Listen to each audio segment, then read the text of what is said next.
it looks like the offseason has settled. So now that we see that we can take a look back and say, well, now, we have to go back and assess what is going to happen next season with the new moves that happen, right? What are the best teams? And I know that we do this a lot, but it's mostly based on wanting to get the best estimate of what next season is going to be like. When it's here, it's here. But when you see things and moves that happen, it makes you excited to see certain players next season, certain teams next season, certain things next season. And when we really look at who are the best teams next season, right, we really have to talk about, hey, okay, let's look at three things. First, what is your roster? Second, what is your seed? And third, who are you expecting to get you to win? So with this, we can remove a lot of teams, but let's start with Golden State, right? And Golden State in this offseason got Chris Paul, which is a move which is very controversial, right? Some people said, why would you get a guy if he's just going to be on your bench? And some other people said, wow, this is perfect to take some pressure off of Curry and help the other players on the team who aren't Steph, Clay, and Dre. And some people said, hey, man, like, you didn't really need this guy. You could have gotten a better center, and that could have been your whole, existence. And now you would have kept your core and gotten a better center. But in my opinion, with the Warriors, well, their biggest question and what we have to look at for them is how are Steph and Chris Paul going to fit together, right?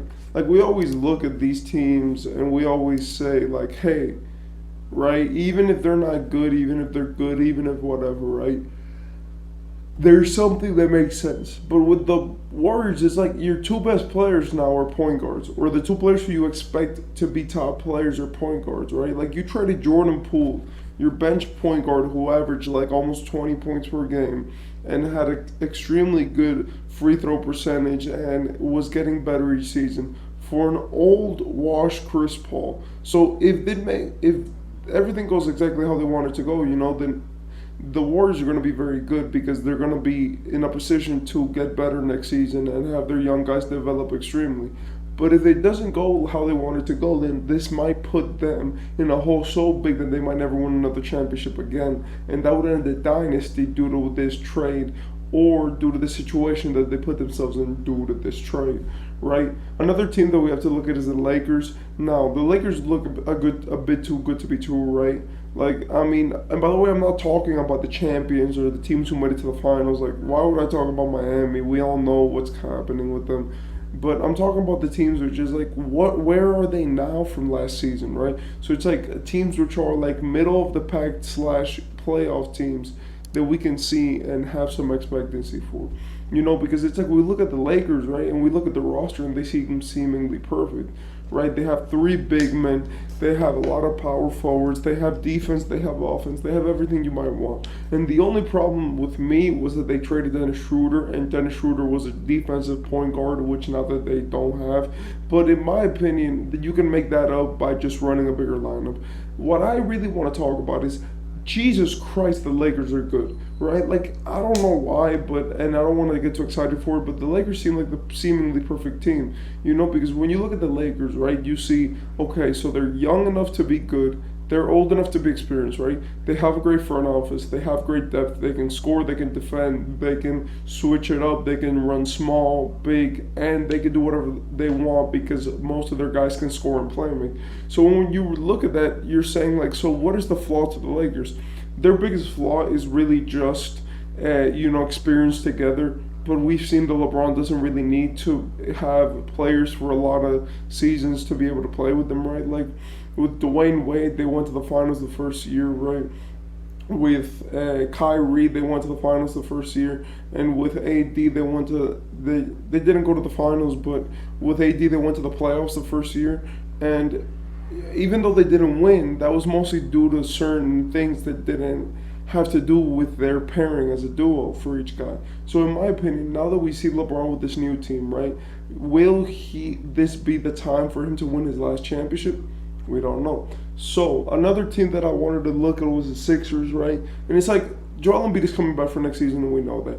But the real question is like, is Tyrese Maxey ready? Like, look, I'm sorry, but and we've talked a lot about the Sixers because they have a new story each week. But when we really look at the Sixers, we have to think about like what is their trajectory right now, right? Like the Sixers have come off just a season where now they get to be in a position where they get to feel happy, right, about the fact that they get to keep Joel Embiid for at least one more season. Joel Embiid said that he wants to win and he doesn't have to win in Philadelphia, and he's aging. He's about to be 30, right, and he just won an MVP and you lost again. So, in my opinion, when you really look at the Joel Embiid situation, it really looks like he's about to leave. So, Philly gets 1 more year, 2 more years of him to actually make it make sense. Now, the trick is now, what are you going to do as a team? They haven't made any big trades. James Harden is frozen up, and it doesn't look like anyone is really going to be expecting anything from this team next season apart from them to make the playoffs. But in my opinion, this is the chance for Philly, right? Now you run Tyrese Maxey a lot of minutes. You run your guys a lot of minutes. And maybe, right, you could just get a good season in, right? Like, I'm sorry, but for Philadelphia, you're not going to win the championship because you're not going to come out of the East with the situation that there is right now, right? With the Bucks there, with the Celtics there, you think you're going to come out of the East with Miami there who consistently dogs you. I'm sorry, but it's going to be very tough to come out of the East alive, healthy, and looking fresh enough to play in the finals. So, in my opinion, what Philly should focus on is really just developing Tyrese Maxey and Joel Embiid as a duo. If not, then you just rebuild everything around Joel Embiid, right? Like you trade Harden, you trade Maxey, you trade Tobias Harris, and then you restart with maybe a star and a few role players. But I do believe that it is an interesting season for Philly, despite all the drama that's going on right now. Another team which we have to look at is the Bulls. Like, what are the Bulls going to do next season? The Bulls are one of the teams which have been consistently middle of the pack for a while. They looked like they were going to be great in 2022 until Lonzo Ball sustained an injury, which has just completely derailed their season. Alex Caruso and Lonzo Ball were the main key defensive guards of their team, and they really kept the offense flowing and everything alive. Meanwhile, DeMar DeRozan and Zach LaVine scored the points, and Nikola Vucevic grabbed the rebounds and scored more points. Now, when we really look at this team and we look at their formation now, right, they look confused, they look scared, and they look like they don't know what they're going to do. The reason why this happens is because the Bulls lost their point guard, right? And they had the perfect point guard for them, a guy who could pass it off to anybody, score from the three, make shots happen, and was tall enough to see everyone on the floor effectively. And this caused them to be in a position to win. But the real big reason why they didn't win was because of injuries, right? But the injury with Lonzo Ball became so bad that even this year he's battling it, and he's going to miss the entirety of the next NBA season, right? And this, in my opinion, right, is really like strong, right? And when we really look at what they're doing and what their purpose is for next season, like, can you really make this work?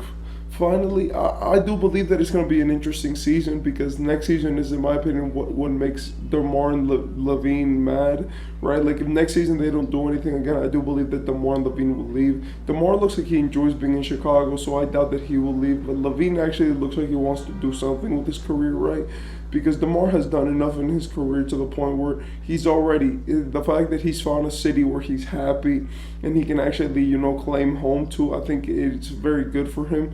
But the fact that, LaVine is so much younger and he doesn't have all that responsibility, right, of finding somewhere to stay, I do believe that LaVine could leave. Finally, the Pelicans.